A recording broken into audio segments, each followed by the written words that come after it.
Gitawag nga airsoft gang kinsa nagasita sa mga curfew violators sa Davao City subling mi atake. Ug ning higayuna mga batan-on sa Kasilak, Bukana ang nabiktima. Ani ang detalye.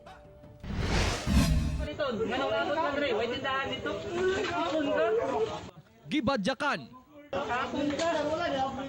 gibunalan, ug gipusil sa gituang airsoft gun. Mao kini ang nasinatian sa pipila ka mga batan-on sa barangay 76-A Bukana, Davao City.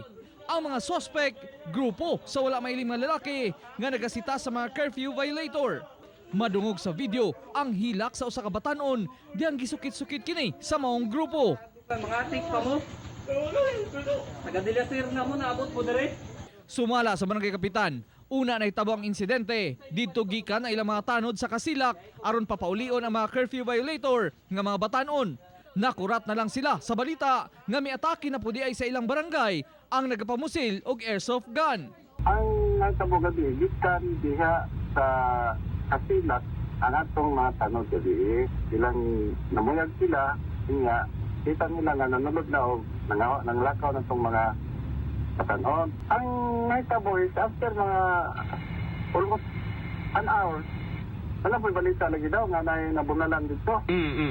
Pero sa tingnan ko, di yun na ang mga tao numunal. Kahinumduman nga sa milabayng simana, usa ka lalaki sa susamang barangay gyapon ang mireklamo human giparakan usab og airsoft gun diyang nakalapas kini sa curfew. Ang kapulisan sa DCPO buot pa imbestigahan kung kinsa ang maong nga lalaki kay bisan mga curfew violator ang ilang target, dili kini angay pasakitan. Giawhag usab nila nga moreklamo ang mga biktima. Pag may mga ganito po tayong nakita or napansin o kaya yung mismong tao nga apektado, pwede po siyang magreklamo po sa ating pinakamalapit na police station. Kauban si Melchor Awing sa kamera. Ako si Real Soroche para sa One Mindanao.